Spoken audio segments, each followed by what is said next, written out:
1,500억, 인류가 우주정거장에 쏟아부은 돈입니다. 이걸 2030년에 태평양에 버립니다. 근데요, 대체할 우주정거장이 아직 하나도 없어요.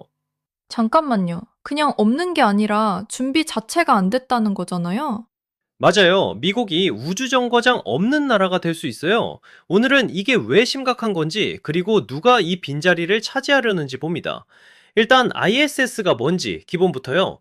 1998년에 건설 시작해서 2000년부터 인류가 상시 거주하고 있거든요. 올해로 꼭 25년입니다. 크기가 어마어마하잖아요. 축구장만 하고 무게가 420톤이에요. 고도 400km에서 지금도 돌고 있고요. 근데 이게 퇴역 통보를 받은 이유가 있거든요. 구조 노후화 때문이에요. 미세 균열이 생기고 공기 누출이 점점 늘고 있어요. 25년 된 아파트인데 매년 수리비가 건축비보다 나오는 상황인 거예요. 연 30억 이상이 유지비로 들어가고 있거든요. 30억이요. 그러면 스페이스X가 ISS를 직접 떨어뜨리는 역할을 맡는다고요? 네, 843밀리언 계약이에요. 드래곤 기반 비궤도 이탈 차량 USDV로요. ISS를 태평양 포인트 네모로 정밀 추락시키는 거예요. 지구상에서 가장 외딴 지점이거든요. 이런 분석이 매주 올라옵니다. 구독 눌러두시면 놓치지 않거든요. 자, 그러면 제가 민간 우주정거장 후보 4곳을 전부 정리해 봤는데요. 현실은 생각보다 녹록치 않거든요. 서준 씨, 솔직히 말하면 좀 무섭지 않아요? 뭐가요? 4곳 다 보면요. 일단 파스트의 헤븐 1, 이게 제일 앞서 있어요. 5월에 팔콘 9으로 발사 예정이고요. 세계 최초 민간 우주정거장이 될 수 있어요. 4인이 10일 체류하는 방식으로 펀딩도 500매염 달아 완료했거든요. 그 다음이 엑시옴 스페이스잖아요. 전략이 독특한데 ISS에 자기 모듈을 붙여서 시작하는 거거든요. 연말에 첫 모듈 도킹 예정이고 ISS 퇴역하면 그때 분리해서 독립 운영하는 거예요. 가장 현실적인 전략이라는 평가를 받고 있죠.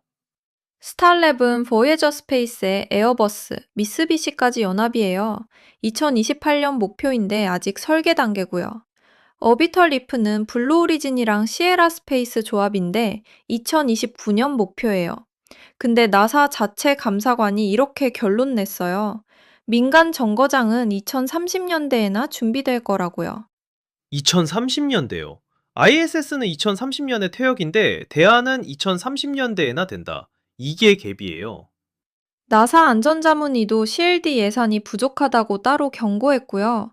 넷플릭스 구독 끊겼는데 대한 OTT가 아직 서비스 시작도 안 한 상황이에요. 갭이 진짜 생기면요, 단순히 정거장 없다가 아니라 구조적 문제가 터져요. 3가지거든요? 첫째, 연구 중단이에요. 무중력 제약, 신소재, 반도체 결정 성장, ISS에서만 가능한 연구가 3,000건 이상이에요. 두 번째가 인력 유출이잖아요. 우주비행사, 미션 컨트롤러, 지원 인력. 이 역량은 한번 흩어지면 복구에 10년이 넘는다고 하더라고요. 세 번째가 제일 무서운 거예요. 중국 독주예요. 텐공이 유일한 리오 거점이 되는 거거든요. 지금도 파키스탄 우주인이 올해 10월 탑승 예정이고 17개국이 실험에 참여하고 있어요. 고속도로가 끊겼는데 우회도로는 아직 공사 중이고 중국이 자기네 고속도로를 착착 깔고 있는 거예요. 그래서 미국 의회가 움직이고 있거든요. 나사 인가법 2026이에요. ISS를 2032년까지 연장하자는 안인데 상원위에서 3월 4일에 통과됐었어요. 조건이 있어요. 민간 정거장이 1년 이상 동시 운영된 후에야 ISS를 퇴역시키겠다는 거예요. 자, 여기서 재밌는 게 있어요. 파스트라는 회사가 이 갭을 정확히 파고들고 있거든요. 창업자가 젯 맥케일랩이에요. 리플 공동 창업자예요. 개인 재산을 직접 투자하고 있고요. 3월 6일에 500밀리언 더를 펀딩을 받았는데 투자자 몇몇이 대단해요. 카타르 투자청, 미쓰이, 니콘, 그리고 IQT, 이게 CIA 산하 벤처예요. 헤븐 원 스펙이 14톤이에요. 팔콘 9 역대 최대 중량 기록이거든요. 2월 12일에는 나사 상원 미션 6번째 계약을 수주했어요. 기존 엑시옴이 독점하던 계약을 깨트린 거예요. 이게 작은 의미가 아닌 게 나사가 바스트를 진지한 플레이어로 인정했다는 신호거든요.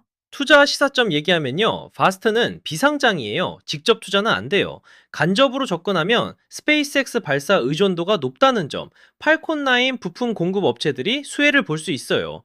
진짜 승부는 나사 CLD 페이스 2 계약이에요. 파스트, 엑시엄, 스탈래브 이 세 곳이 경쟁하는데 2026년 초 발표 예정이거든요. 파스트가 첫 타자로 나서는데 3이닝짜리 경기예요. ISS 퇴역은 끝이 아니라 시작이에요. 우주정거장이 정부 독점에서 민간 시장으로 넘어가는 역사적 전환점이거든요. 타임라인 보면요. 2026년 2분기 헤이븐 1 발사, 연말에 엑시옴 첫 모듈 도킹, 2028년 스타랩브 목표, 2030년 또는 2032년 ISS 퇴역, 우주의 부동산 시장이 열리는 거예요. 정리하면요, ISS가 2030년에 사라집니다. 의회가 2032로 연장하려 하지만 핵심은 민간 정거장이 제때 준비되느냐예요. 헤이븐 1이 5월에 첫 도전장을 내미고 엑시옴이 연말에 따라옵니다. 우주의 부동산 시대가 열리고 있습니다. 여러분은 민간 우주정거장 시대 어떻게 보세요? 기회인가요? 위험인가요? 댓글로 알려주세요. 오늘 영상 도움되셨으면 좋아요 한 번이면 큰 힘이 됩니다. 다음 주에는 파스트 헤이븐 1 발사를 파헤칩니다. 투자의 책임은 본인에게 있습니다. 지금까지 스페이스 밸류 김서준, 이지윤이었습니다.